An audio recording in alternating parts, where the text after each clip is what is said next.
To the complete entrepreneur. And today is a special show because we're actually syndicating this on Start, Scale, Exit, Repeat, Serial Entrepreneur Secrets Revealed podcast. And if you're listening to this, you're going to be in for a treat. Today we're talking about KPIs. It feels like you're flying blind sometimes. Well, that's what we're talking about today. And every startup needs to understand what their key performance indicators are. What are those metrics that we need to follow? Is there an algorithm we can actually follow to create a business and become successful? And that's what we're going to talk about today. It's a show called The Complete Entrepreneur. It happens every Thursday at 5 o'clock Eastern. And my co-host is Michael Gilmore. Michael, I just hit the intro, mentioned that this is going to be syndicated on podcast, this show, and looking forward to this topic. It's something that we don't often talk about, but if you don't have those key metrics, you're flying blind. What do you think about this topic, Michael? Yeah, look, that's an interesting question, Colin. But I've seen so many entrepreneurs, they're racing around doing so many different things and they don't know how to measure what they're doing. And every business will have a number of key metrics. And I think, Colin, what this topic is all about is really focus on the things that are really important and then measure them. Yeah. And as entrepreneurs, we need to be measuring everything we're doing. Like, what are you doing with your time, and where are you putting your time, which is going to impact that key metric. Um, uh, and for instance, I have a routine I do every single day, and that routine allows me to survey the very quickly a couple of metrics and to verify what they're telling me every single day. And that tells me the complete health of the business, the complete health. Michael, can I And challenge you for a second? Because let's just talk about startup world. You're in a little yeah, bit more of a mature company, and I do metrics really matter? Is this all about instinct? Like no, the entrepreneurial instinct knows what to do. We know we need to keep our costs tight. We know we need to get more customers. This is all about instinct at first. It has nothing to do with KPIs. We can fly blind with a startup. I think if you fly blind as a startup, then you're like a plane that is flying at a low altitude and you're going to hit something. I really do. I'm a firm believer that, like you get some startups, they say, "Oh, I don't need to make a cash flow. I just need to go along and sell my product." Really? Really? Are you selling it at a profit or are you selling it at a loss? How much for a profit? Oh, yeah, I'm definitely selling it at a profit. Oh, really? Prove it. Prove it. So many businesses have gone bust because they've been doing enormous sales and they believe, oh, I'm making 30, 40, 50% profit, higher profits, right? And they go bust because they actually weren't, because they didn't have control of their metrics. And Colin, you've seen one of my spreadsheets that I do for keeping track of cash flow and all that sort of stuff in the business and everything like that. I'm a firm believer that you really, as an entrepreneur, you need to be right on top of your numbers. If you're not on top of your numbers, you're not on top of your business. And to go along and say, "Oh yeah, we just need to go along and fly by instinct." Look, I'm also a firm believer in instinct as well. Like if it doesn't smell right, it probably isn't right, right? Yeah, and so So let me come back here because I was being facetious, of course you right? were, As of you course know, you and were. and you know from the book Start, Scale, Exit, Repeat. In the start section, we have something called systems, and under systems, we have KPIs, and that's one of the things I talk to a lot of startups, and I say founders, just if you can do one thing and one thing only, it's really figure out the KPIs. But just for a second, I'll read just a little bit from the book here, Mike. I'll be very quickly. Yeah, During the start phase, the startup relies heavily on your instinct as an entrepreneur, but you should still focus on tracking leading indicators, also known as KPIs or key performance indicators. These leading indicators are simply the reference points that allow you to connect your KPIs to your stage gates. This could be knowing that you can generate 100 sales from 1,000 phone calls, or you can book 100 meetings, et cetera, et cetera. In other words, you need to be systematically tracking these leading indicators so that you understand the health of your startup and can hit your smart stage gates. And there's a lot of components to KPIs. We talk about leading indicators, and I know we're going to talk about that in a few minutes. But Michael, I just wanted to let you know that I'm obviously taking the other side of that debate Of just to course. sort of generate the conversation. And it's exciting that Gabriel came on stage here as well. But I'm going to pass it back to you to tee it up in today's show. Yeah, sure. So it's going to be an interesting topic as we unpack this topic in the next hour together.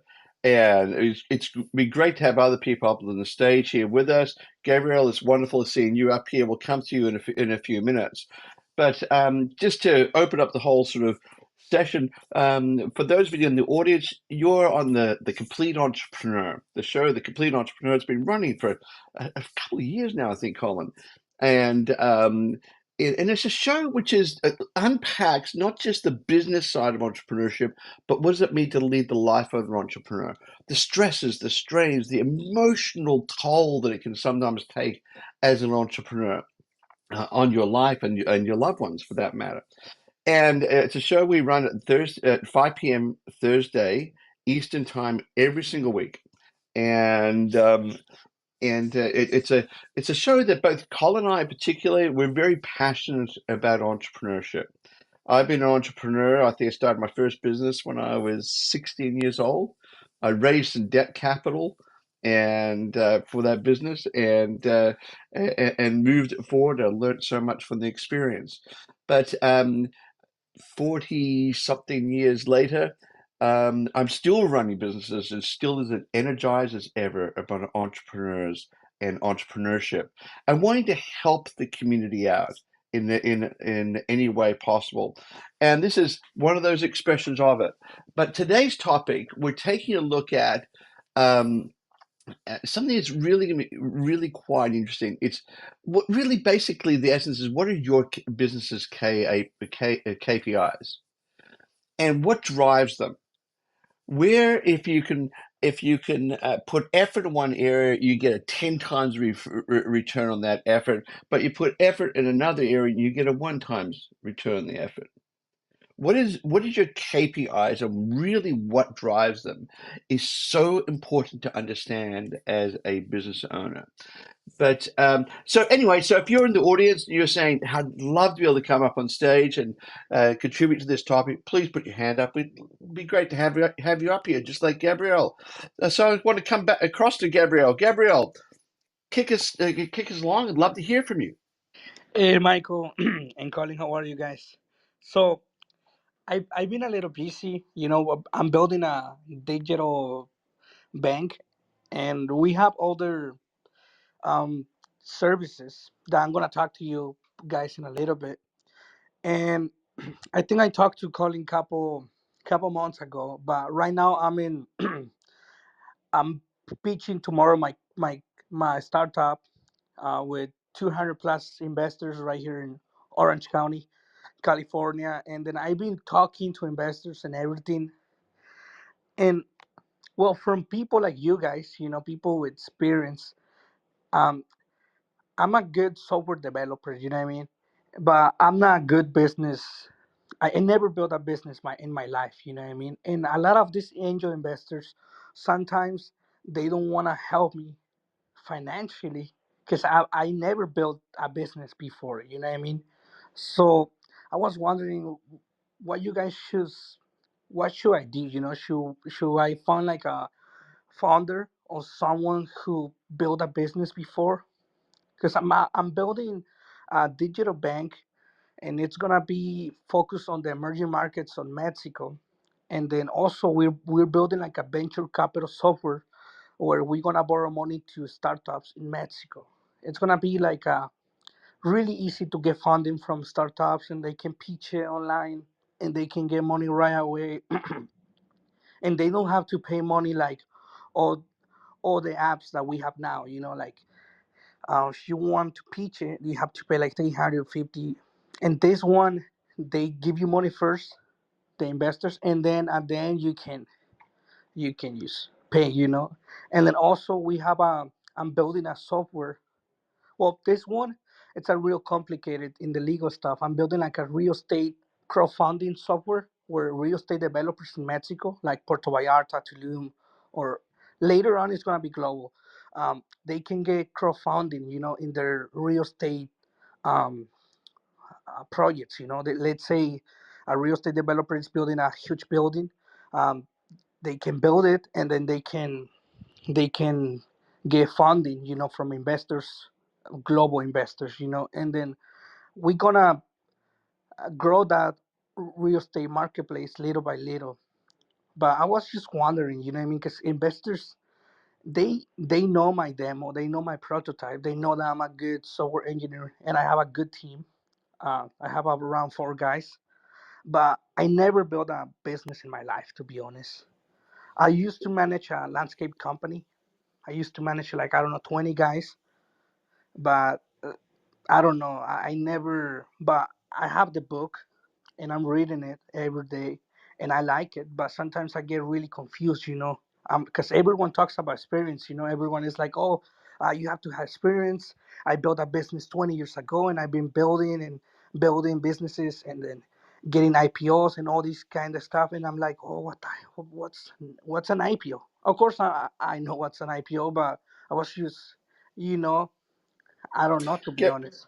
Gabriel, I think you raise a typical question from a lot of inventor entrepreneurs, where they're great at software development or they're really good at building this particular thing or providing this particular service. And it's quite common, but they're not very good at how do they manage the business aspects of the business. And I think you're heading off in the right direction. Number one is, if I was to spruik Collins' book here, is read, start, scale, exit, repeat, and really read it. Read it. You see, running a business is a skill set, just like developing software. It's a skill set, and you can get some fundamentals in that skill set. The other thing I would highly recommend you do is get a business coach that can help guide you and the business side of the business, and help work with you, help shore up those skills. Um, and if I was to be very, very practical about things, I would sit down I'd learn like something like Excel. If you don't know Excel, learn Excel. It sounds very, very mundane, but I would go ahead and I'd learn it, and I'd learn how to build a model for your business in Excel. I would once again highly recommend that. Um, and you could do like a 2-day course if you really want to, or even a 1 hour course. The final thing I would say is get a really good accountant, and I would make sure you get other professional services like a lawyer and things like that, which will help you and protect you, particularly around things like compliance and stuff like that, which you may not know about in running a business.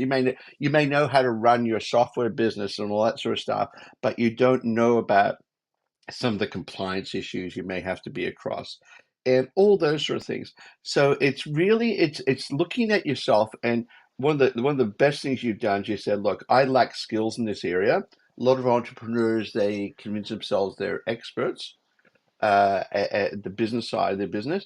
You said, I lack skills. I'm going to start reading. Read, read, read, read, read. I just devour books. I would do that continuously.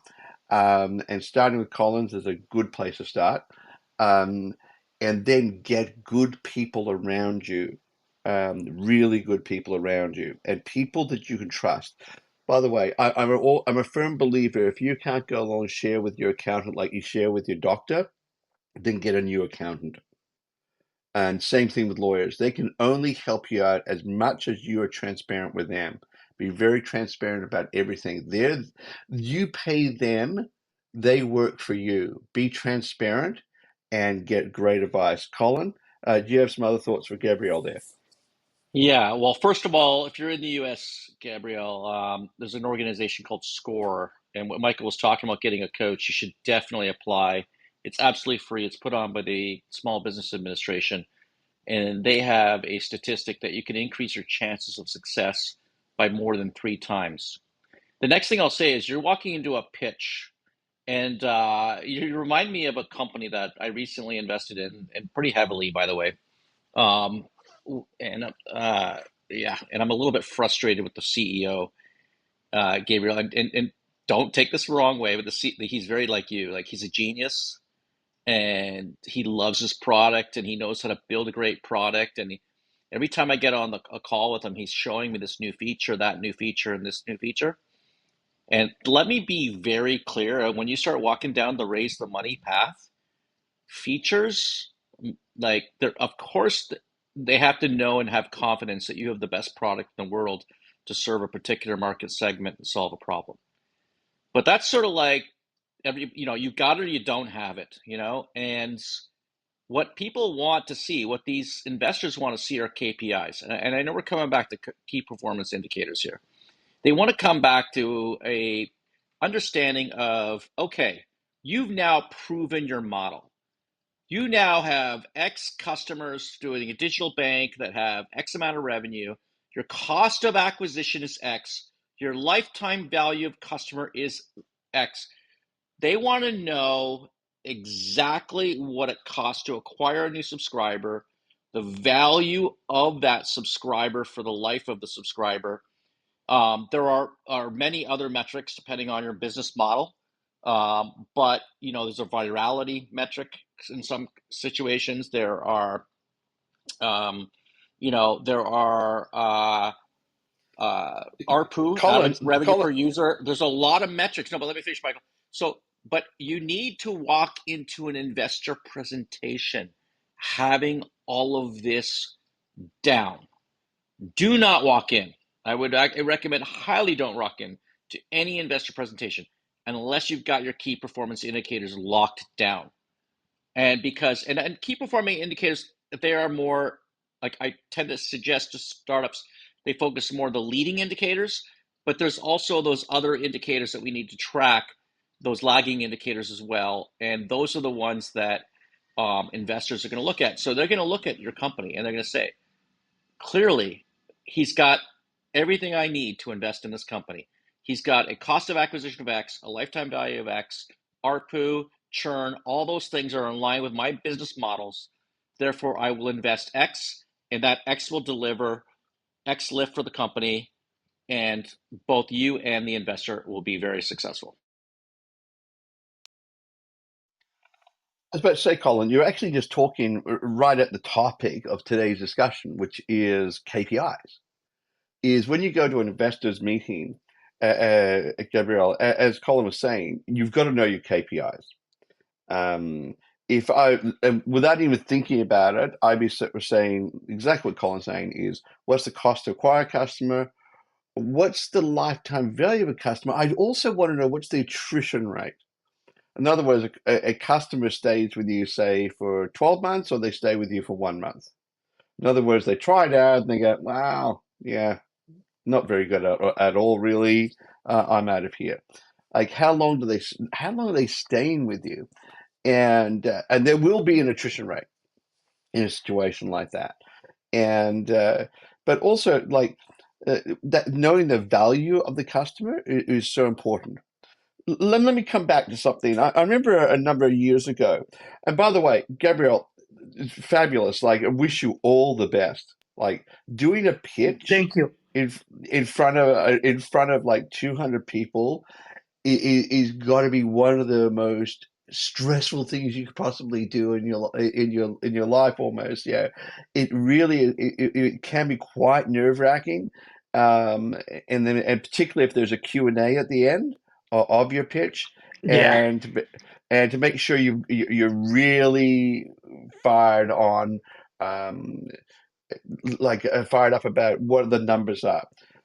Just get a word of advice. I remember one time, I had, this is many years ago, I had a particular investor say to me, um, uh, they're being a bit, uh, how can I put they're trying to rattle my boat, see how I'd respond, a potential investor. And I did the big presentation, all that sort of stuff. And they said, oh, this is all very good, Michael. Well, what happens if Microsoft came to this market? And it's quite often a typical question, that an investor will do. What they're trying to test out here is not what happens if Microsoft really comes in. They're trying to ascertain the response by the entrepreneur, Hey, and they're Michael, measuring. I Yeah, got a response. I think I got the right response. I already got an investor ask me, yeah, and I was like, you know what? I'm 100% aware, that these companies, these huge companies, they can build the same system, but I think that it's cheaper for them to buy us, you know what I mean, than to build the same software and everything, you know what I mean? I don't know yeah. what you think about. Gabrielle. That's a great answer. Yeah. The answer I end up giving was, And and and if and, we and, worried and about then what he all asked these me, big, sorry. I'm sorry. And then he asked me, he was like, well, what about if they just build it, And I told the guy, I was like, you know what? And he's he's my first investor. He really, we have a good relationship. And he asked me, then what happened if they do it? I was like, you know what? I have the best team, pound by pound. I have the best guys, and I'm gonna fight until I die. You know what I mean? I don't care. I just gonna give it all. You know what I mean? And that's it. And he was really happy. He was like, "Well, let's do it. Let me give you a small Yeah. check."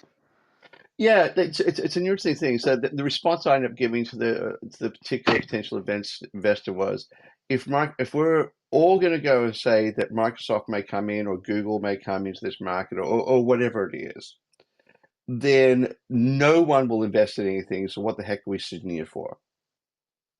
The fact is they're not in there.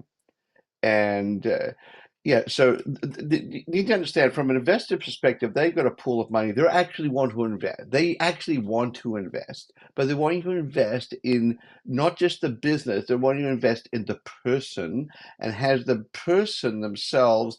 Um, do they have it together as an individual, as an entrepreneur, or are they completely flaky? So they'll throw curveballs at you after the presentation, and they'll be testing you and your resilience.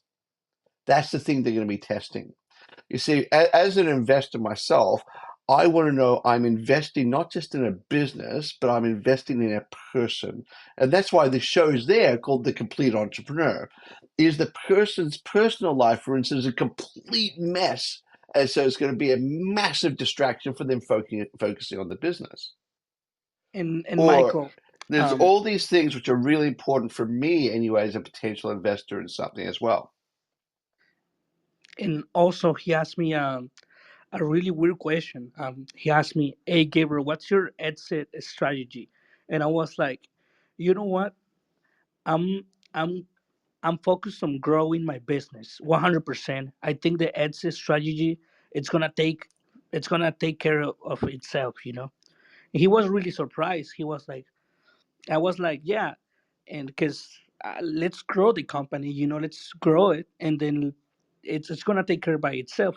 It makes sense for me. I don't know what you think.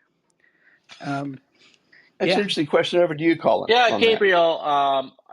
Yeah, I think it was a great answer, because what we really want to do is build something great here. And what I'm still missing from you, and I know it's today's topic, are the KPIs. So believe it or not, a lot of investors, and this particular investor may have, they said, give you a little bit of money. Like, when you start to get the big money, what investors really want to see is that, here are your numbers.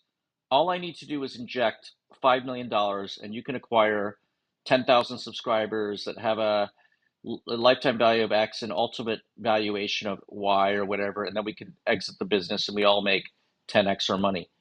Um, you really need to get a good sense of your numbers and your KPIs. And I'm not sensing you have that under control yet. Like, I'm sensing that you're brilliant. I'm sensing you're enthusiastic, great entrepreneur, that you can develop great software.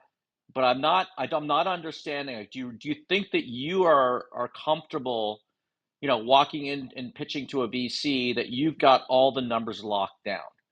I'm curious, Gabriel, what your thoughts are on that. no, definitely.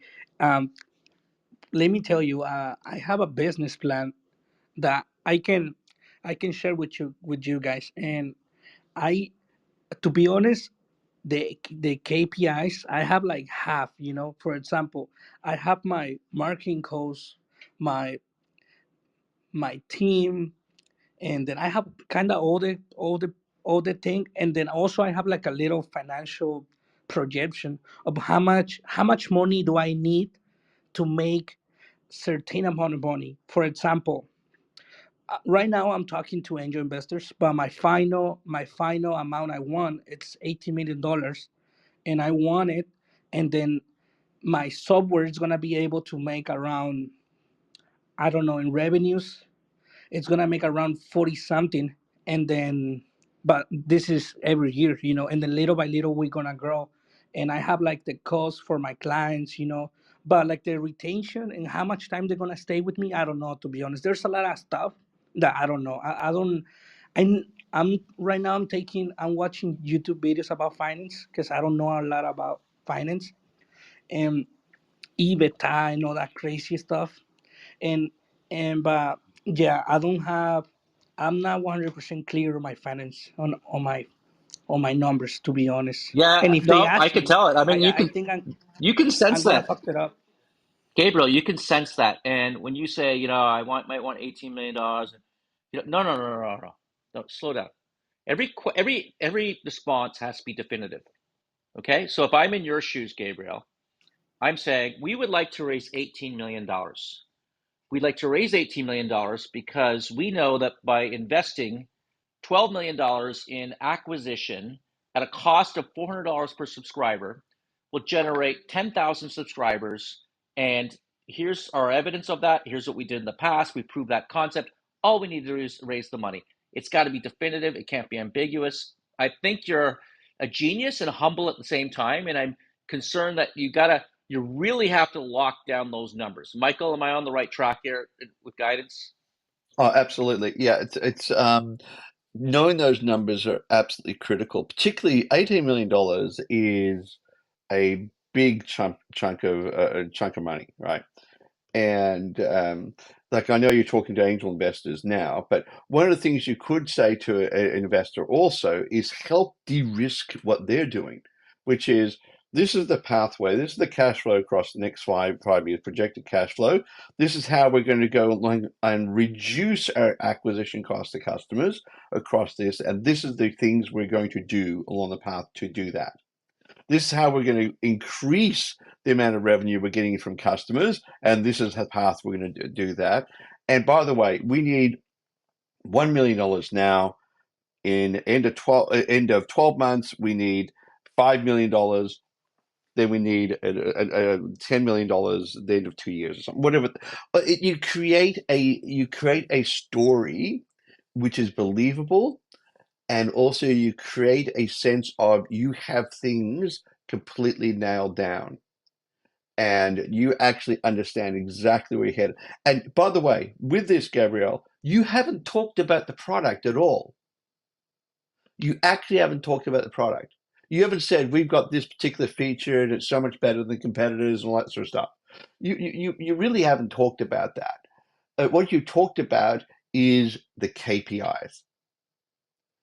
And if you happen to have a feature, you say, by adding this feature, we're going to reduce our cost of acquisition from $400 down to $100, then that's an interesting feature to go along and bring into the presentation.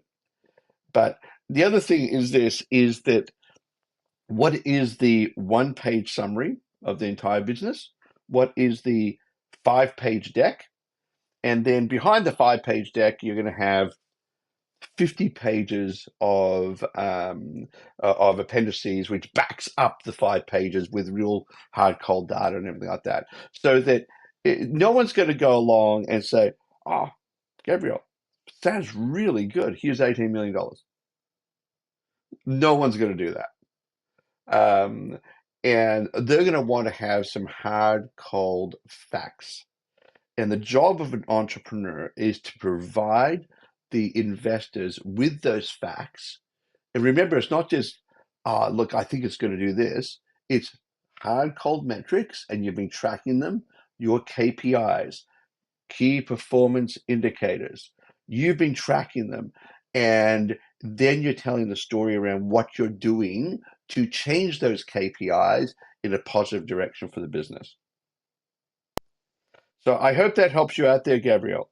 Yeah, thank you. And to be honest, you guys opened my mind really big right now because yeah, I have a good software and everything, but I have to get my shit together right now. After this call, I'm gonna start working on on all those KPIs Yep. big time because it's real. I don't know where I'm going, to be honest. I have the airplane, I'm getting fuel. I'm getting gas, but once I get the gas, well, I that's why I'm having a hard time probably. But if I get the gas where I'm going, I have to get my KPIs on track, because I have the feeling too that I'm gonna get some money too. Um, Yep. but yeah, definitely Are yeah, you big time. going to an investors presentation with literally 200 potential investors tomorrow? Yeah, yeah, Okay. and I'd almost, and I'd be interested in your view on this, Colin. I'd almost be, um, I'd almost, how can I put it? I'd be tempted to politely pull out if it's like a whole lot of people doing a presentation, all that sort of stuff. Just politely pull out until you have these things down.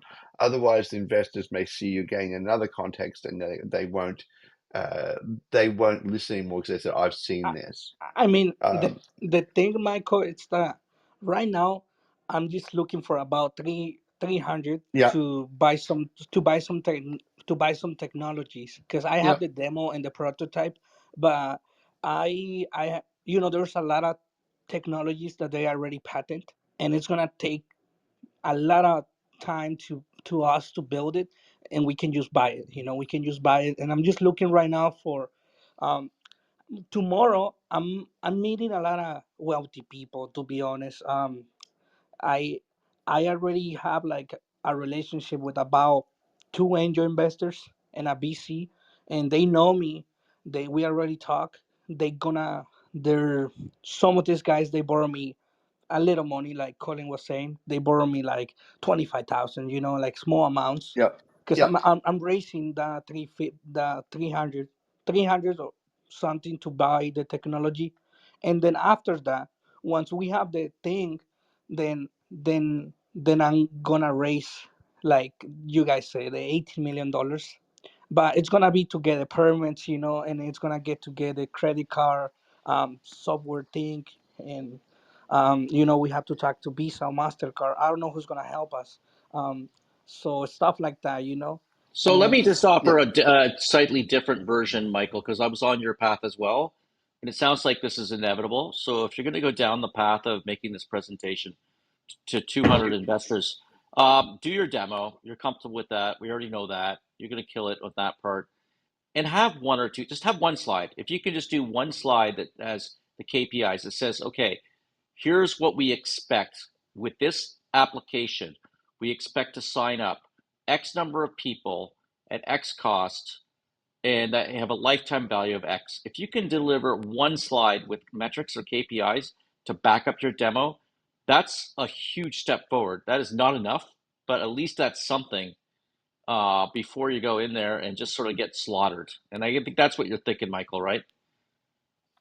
yeah. No, I'm definitely thinking of that. Sort of like if you're raising $300,000, it's it, how can I put it? Is what are you using that money for? I'm using it to go along and buy this technology or something like that. Well, can't you just lease it, or can't you just go But even and if you bought it, like the, what's the growth plan? What the yeah, KPIs are the growth plan that it demonstrates to the investors. This is what you need. We are doing, and it shows them confidence that you understand your KPIs. If you do not understand your KPIs and you're walking into a 200 person pitch, you're going to get slaughtered. yeah, yeah, yeah. I would. Yeah, look, it's up to you, Gabriel. You know your business better than we do. We've only just met you, so we no, no, no, honestly wish you no. all the best. I understand Collins. He's Yeah, right. I'm gonna. I think he's right. I have my financials. I just have to put everything together, and then yeah, I'm gonna make the slide, and and I'll figure it out right now. But yeah, he's really really right. Like I say, you guys open my mind because it's true. They're gonna ask for these questions. What's going on with the money, where it's going. You know what I mean? And then what you doing after, and then how much the KPIs are gonna help me. Like the how many people you're gonna bring to the app, and then how much money, what's the profits and everything. I think he's really right, to be honest. Yeah, Yeah, And yeah. and and Like, sometimes, Michael, sometimes I often say that business is an equation. And when you have investors, these are bankers, these are smart people, they're investors. Everything is an equation.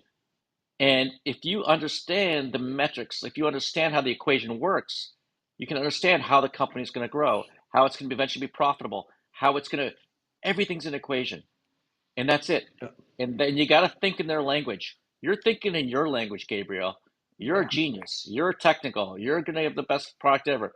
But you also have to take a step forward and think of it, think in their world as well. Vincent's and on the path as well, but and yeah. and, yeah, we're going and to then come I down to think, Vincent in a second.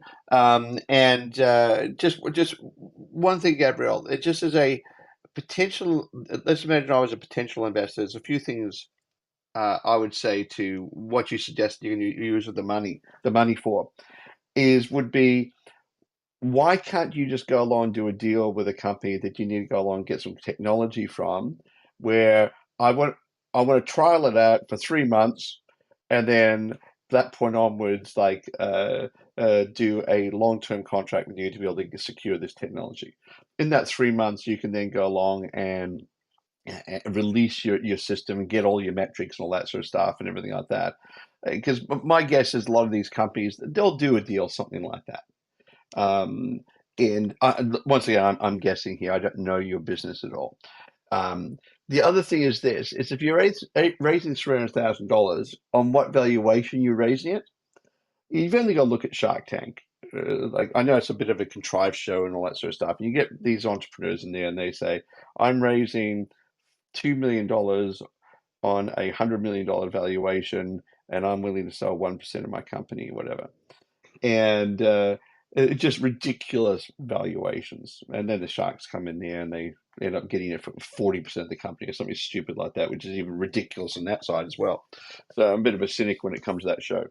But it's the question I have to ask you: if you're raising $300,000, at what valuation? And is it post money or is it pre money? um that's a good question, to be honest. I Well, was that's the fundamental question from investors. I mean This is a Um, um, I, I, I was talking to to a BC in Denver, where I used to live, and he told me a company like me, well, we're not making money, to be honest. We're not. It's just an idea with a demo and in my little team, and it's about, in my opinion. Well, if they ask me, I know they're gonna ask me. I think it's about $180 million. I think that's kind of big. I know, but I don't It's know what it's you think. it's not just an idea and a demo. It's an idea and a demo with very clear KPIs, how Okay, we're going to yeah, you're get to right. a valuation of 180 million. See, the problem is you're saying this is great, it's worth 180 million. You got to link. There's something in between that, and that's those KPIs. and the other thing is And the then bigger the valuation, the bigger the risk you're making it for an investor. The bigger the valuation, the bigger the risk. So if you say, "Oh, my business is worth $180 million," the first question they're going to ask is, "So what's your profit?" And you say, "I'm not making anything." And the next thing they're going to ask is, "What's your revenue line?" Well, it's essentially non-existent. They say, "Well, $180 million, that's a big stretch." It's like yeah, that's a huge stretch. Yeah, and it becomes an impossible valuation to invest at. I mean, It and the it thing, actually is. and yeah, oh, I'm gonna figure out right now, and I have a business coach, Yep, and and I'm gonna call him right now, and then we're gonna work on the KPIs, and then I'm gonna be the yep. last guy pitching tomorrow. The event is gonna start from 8 to 6. It's gonna be a huge event, but um, I want to go because they're not gonna pay me my money back. I pay around 2,500, almost $3,000 to pitch, and there's a lot of companies. There's around 20 companies, and I'm the last guy pitching. But and also my angel investor, he told me to go. He's like, just come, and I'm gonna introduce you to couple friends, and then we can talk to them. Um, but yeah, I'm gonna get my shit Yeah, together big time, guys. Right now, yeah, I'm gonna do it yeah. because I I'm think you got I'm some work to do I- there, I'm lost Gabriel. big time. But anyway, let's come down to Vincent. Vincent, welcome to the Complete Entrepreneur. It's great to have you here. Thank you, Colin. How are you guys? Yeah, Hey, it's really muffled, Vincent. Again, I think this happened last time. Are you able to do something on your volume just as Vincent sorts that out? How Colin, about that? it's an interesting. Much that's a bit better, Vincent. so KPIs. Ah, how's everyone doing? Doing well? We're doing Oh, doing well. well. We always love it. We love it when you come on. You always add this element, a different angle. Yeah. Mm. Yeah, I was gonna name my company originally A1, so I bring the flavor. Uh, no, the original idea was like if you add like my services to any company, it makes it better, just like a steak. But Oh yeah, I got it. Got it. yeah, went with the audacity instead,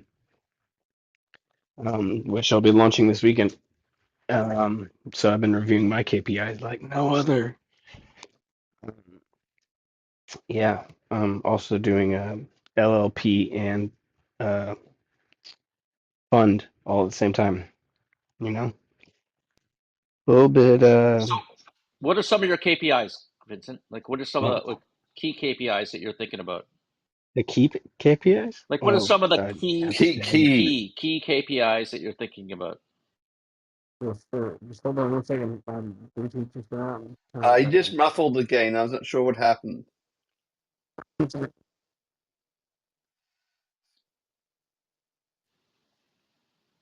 Oh, I think we're lost. We lost Vincent again. I think so. Yeah. So he We suddenly went always had muffled. such a good No, conversation too. no, nope. I'm here. Sorry about Okay. that. The Bluetooth went out, but now they're back plugged in. We're good. So KPIs. Let's get at it. Well, so right off the bat, I'm just going and reviewing my sheet, and I'm gonna mention my favorite ones. Um, oh no, damn it. This is great. Yeah. So basically, um, without KPIs, we'd be lost. Like if we don't have analytics, we're just lost. Truly, as a entrepreneur and someone who's been an analyst, I have to say, like, both the customer lifetime value is probably the most important, right? COGS. Um, really, really, the most important is ROI. Well, what would be like? I'm just curious, Eugene's. What is your go-to KPI? Because I have an array. I have my Porter's Five Forces. No, I I think do you're on it. SWOT analysis. I like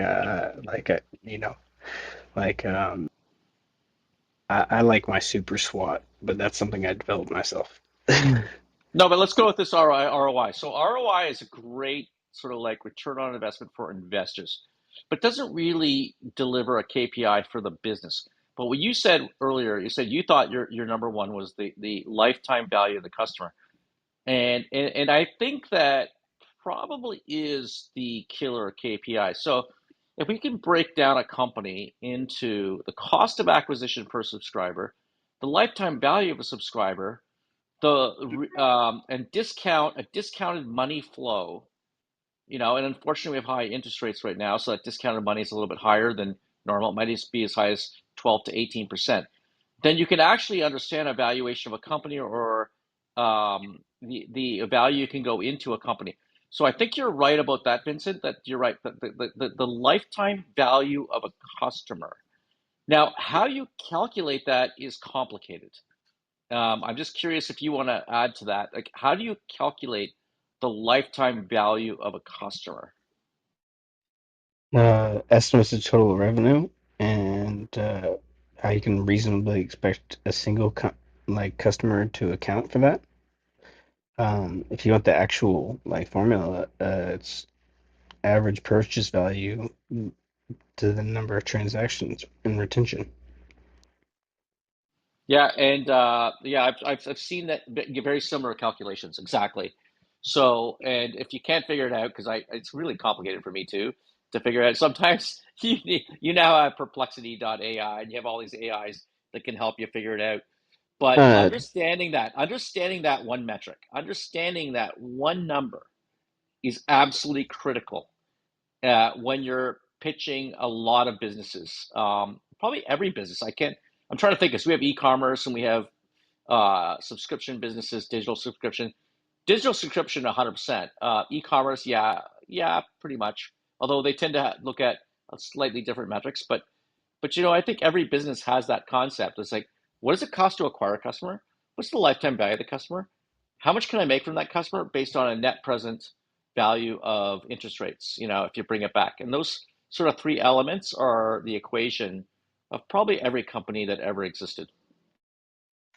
Yeah, I think another thing is this, is that I personally view return on investment is an outcome of your KPIs. It's not necessarily a KPI in itself. Like I can change the return on the investment very quickly by nailing the cost of a business, but I will nail the cost of the business, and it may be that is a good strategy for 6 months, but then the business dies. And you see these new CEOs, they come to these big corporations, then they want to become a hero very quickly. So the first thing they do is they lay off 10% of the staff, and suddenly the return on investment goes up and all that sort of stuff. But then the business collapses after 12 months or something. Why? Because they actually needed a whole lot of those people they just got rid of. And because they destroyed one of the KPIs, which are actually driving the return on investment. Yeah. So the other thing I think about in terms of measuring the lifetime value of a customer, if I have an e-commerce business, then I'd be setting various hurdles in there, such as, these one-off purchases, or is someone buying something on a regular basis? How regular? How regular do they buy? I want to know like the length of time between purchases, average length of time between repurchasing or purchasing something else on my website or something like that. There's these sort of things, so that it's not just the size of the purchase, it's how often that they purchase. Because how can you put in the lifetime value of a customer if they've only ever purchased once and they never purchased again?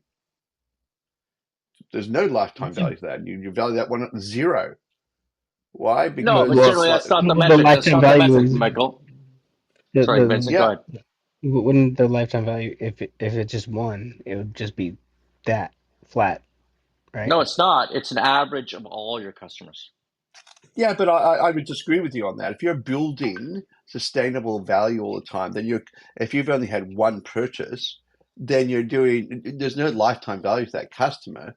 What you're Okay, you're doing saying you is only sold one product? if someone comes to your website, let's imagine, and they buy once, they may Yes. buy 5 products, but they buy once. There is no lifetime value to that customer, because what And you're then doing is you're No, but what it is, constantly you average no, no, the no, KPI no, though is you the can't do that. average of that of all of them. It's the average hey, of all. No, no, I gents, disagree with you on that because gents, man. What Let's is say we're but doing. wrong? just before you Let, jump in, Vincent, the yes, sir. reason why I say that, because the lifetime value of a customer is if you've only got one purchase once, then it's a new acquisition. There's no lifetime value, so new acquisition. But if Oh, you've got people coming back, okay. So yeah. then you could use a lifetime value of a Okay. So customer. so so okay. I get you. I got you on this one because we used this with our internet service companies as well. We would say the free trial we don't include. Anyone who's Yeah, renewed the free trial, now that we're going to include them in the metrics. So that's a correct. good point.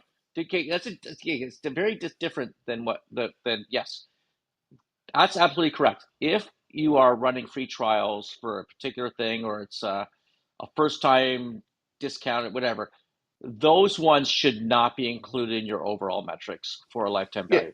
We should include the ones that renew or actually purchase or take the free trial and make it a full membership. That's what we want to look at for lifetime value. yeah. Absolutely. For a Yes. subscription basis, the thing that Yeah, I want the to know premium. is what's the repurchase value? So people who don't just buy once from your site, but people who buy on ongoing basis or something like that. I want to know how many times they've bought across the last 12 months. I want to know the size of those purchases. I want to know the time between the purchases, not just the first purchase, but the time between the first and the second and the third, and so forth like that. That's the thing I'm looking for. So, Uh, Vincent, to you, yes. Colin and I So, aggressively agree with each other. yeah, I was about to say like that was bickering, and then it went straight to like yeah, like I'm happy like we got there. But let's say we're doing development. Let's say we built an app, right? And it's one time you buy do the one time fee so they don't have to deal with the ads, right? But then if you're gonna do something, you're only gonna make one sale, then why not set up an affiliate program? Yeah, I think what you're saying is this: you've developed something which is a recurring business model, right? Which is a No, no, subscription-based no, business model. I'm going straight off what you said, the one-time purchase. So you build an app and lifetime purchase, $3, but then you implement an affiliate program. If you bring other people to it, then Yeah, but it's still a cost cost. It's an acquisition cost, right? So if you've got a business model where you've got one product, you're selling once, and that's all there is to it, then it's purely now your acquisition cost. You better have nailed that, because if you've got something you're selling for $3, then my guess is you better be below $1.50, or you're losing money for your acquisition cost. Yeah, so it's why $1.50? You got to make 100% to cover all your other overheads and all that sort of stuff associated with the service that you're providing for your app. Yeah, so if it's a one-off fee, um, then you absolutely have to be across it. But if it's a lifetime value of a customer, then we're in a different sort of discussion about what the KPI actually is. I hope that makes sense, Vincent. That's my yeah. particular No, view. I see what you're saying. I personally have no like I don't I can't think of a time where I've considered just the one off. It's just like community is so important. Um, the one-off, I feel like companies that do that like don't really nurture their clients as well Yeah, as the there's lots. recurring payment because like that incentivizes the company to make sure they're taking care of their customer. Yeah, there's a lot of things you can do. The other thing is, if you give away something, you actually haven't sold anything. So having say a $3 fee for an app or something like that makes sense. That may be the basic app, and then you want to get the payroll system to plug into that. Well, that's a monthly fee of $10. Oh, you want to get the inventory management system. Oh, that's a $10 a month fee or something like that on top of that. But the core app costs you $3. So you know you've got a commitment from the customer. They actually paid something, whatever that number is. Okay. I don't mind if it's $3 or $3,000. They put their hand in their pocket, they paid for it. These whole sort of freemium is all about try before you buy, but you actually haven't done a sale until they've bought.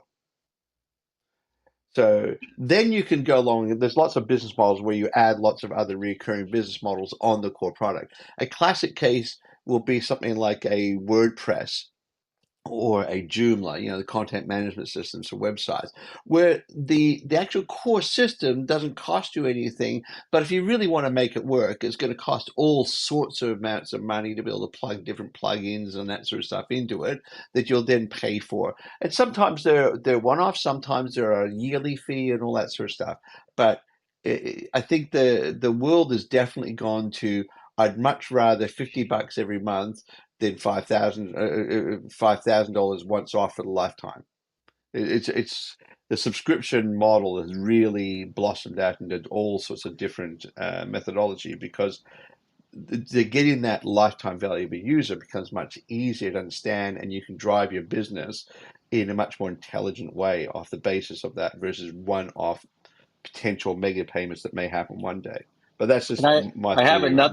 another KPI, Michael and Vincent and Gabriel, Yeah, that is very not as often quoted. It's a viral coefficient. Okay, I'm so interested in this one. I'm interested in this one, Colin. it's the virality. Okay, so I'm sitting on a board. Never invested in the company. I'm like totally skeptical.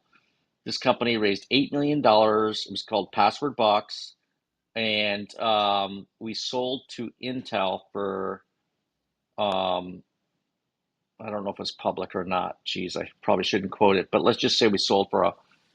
Ooh, I wish I could look it up in a second, but I don't know if it was public or not, but we sold for a heck of a lot of money. We had $180,000 in revenue, but we had a very high viral coefficient, high viral virality metric, about virality KPI. So if you actually have an app like you're talking about, Vincent, that just like you do it and you only sell it once, it's $3, but then all of a sudden they invite two people, and there's a metric that Silicon Valley looks at and says, okay, for every person that uses this app, they recommend X number of people. And if that virality is high enough, it's exponential growth, then they will throw money at you. And it's one of those metrics that a few companies need to look at, or KPIs, that can actually get you a huge valuation. And I was involved in a company called Password Box that actually got that. So something to think about. I know we're running out of time, Michael, but Well, you're speaking on something that's very, very important. And you're speaking on something that I'm actually very much about to implement on one of these applications I'm about to drop, because I've been seeing it a lot lately. It's like invite your friends, and you have this much extra. Like, let's say you get 25, let's say, questions. Like if it's a chat bot or something, or an information bot, um, then all of a sudden you get 10 extra a day or a week or whatever. So it incentivizes the user to basically be doing promotion for you, and all you're doing is paying a little bit more computational fee. yeah, I'm just on AI right now asking what the virality rate of growth that makes your app grow. Like, is there a number? Like, I've never really I've never really understood this KPI as well.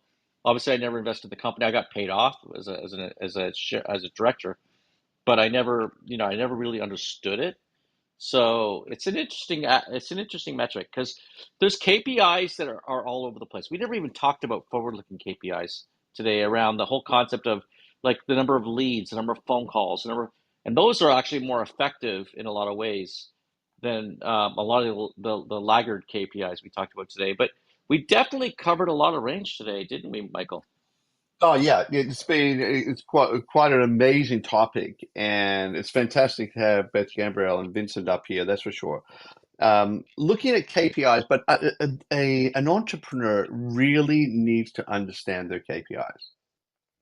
And I find every business will have different KPIs of how to actually measure. Remember what I said before.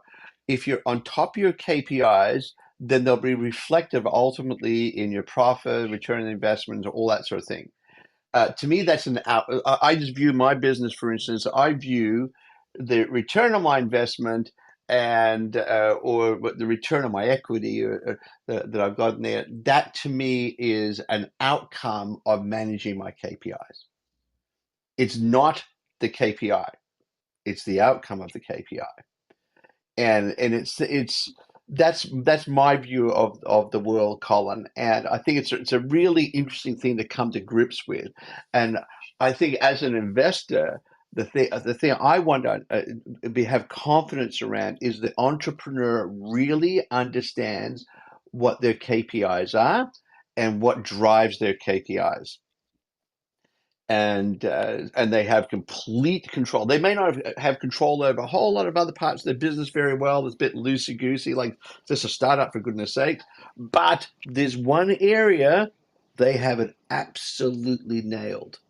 They know exactly what's going on this critical metric, Um, and you can bore in on that, and they'll tell you everything about what's driving that. That to me, that's a critical thing there.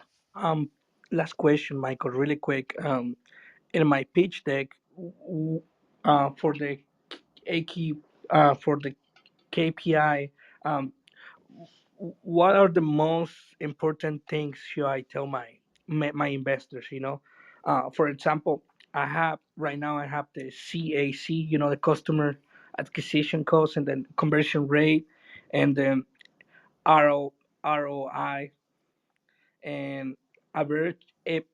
I have one right here that it's called average time to first transaction, and then monthly active users, and then install to registration rate, and then customer retention rate.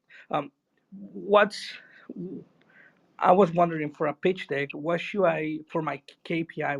What's the most important thing you as an investor you want to see?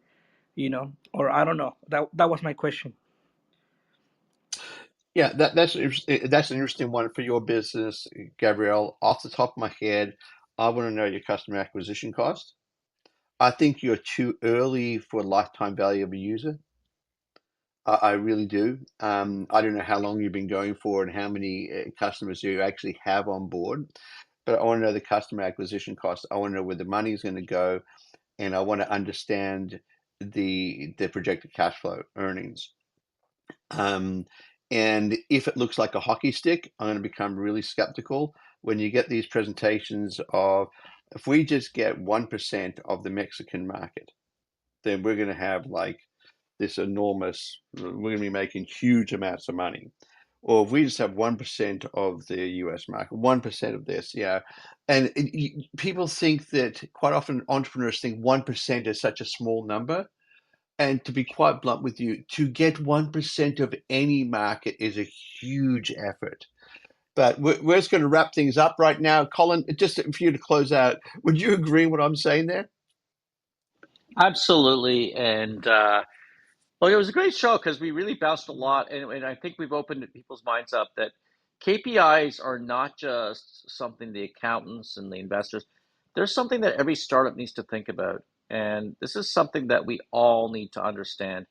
It might be boring, but it's not boring because it's actually enlightening. Once you actually figure out what your KPIs are, then you can figure out your goal. You can figure out everything you need to do. You can build your activities around those KPIs.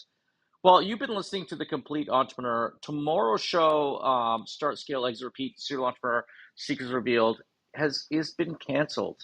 If you're listening to the podcast, that will not matter. Don't worry, we have more shows coming out. But if you're listening to this on Clubhouse, it's canceled because I'm flying to Denver, Colorado, Michael, to either accept the number one business book of the year award or accept the fact I'm one of three top business books of the year award. So they chose three books for the IBPA Benjamin Franklin Awards, and so I had to cancel the show as I am on a flight. Well, congratulations for that, Colin. Just to be nominated, that have Start, Scale, Exit, Repeat, just nominated as being one of the top three business books of the year, and be up for the Benjamin Franklin Award is amazing. I And know, but I I really know want number you, one. I really want yeah, number well, one. of course you do. You wouldn't be an How entrepreneur could if you you not? It's didn't. not like you're in there wanting number three. Yeah, Like, yeah, exactly. it Yeah, but makes sense. shoot for Like, the stars. So like congratulations. that's how you win. Like, Yeah. but I have to say, just on that 1% mark, isn't that what Dr. Dre got for Beats from Apple? Sorry? Yep, yep, yep, yep, yep. That's a Yeah. perfect example. Like Dr. Yeah. Dre, like he brought Beats to Apple and got 1%. And think of 1% of Apple. Oh, Jeez. that Yeah. I No, didn't know that. He actually got 1% Apple. no, That's Like, wow. amazing. That's that's amazing. Like, But anyway, so you've been listening to The Complete Entrepreneur. Next week, we're going to be tackling an interesting topic, which in some ways it's associated with this one, and it's goal setting. Why is it important not just to set goals, but to write them down? And learn to hit your targets and accelerate your business forward by motivating your team with goals. How do you motivate the team with goals, and what do you got to do that? And goal setting to me is almost like the guide rails for your business. Like, how do you actually do goal setting? And we're going to be discussing that topic. It's going to be a great one. And Colin, all the best for the event tomorrow. I know you and your loved ones must be so proud of the book, doing so well. And we look forward to hearing some great news from you. But anyway, thank you very much to all those people up on the stage, Vincent and Gabrielle, to my fellow moderator, Colin there, and all of you in the audience. You're the reason why we do this. You're the entrepreneurs out there slogging away in your own businesses. And I wish you have a wonderful week this week in whatever you're doing. God bless you.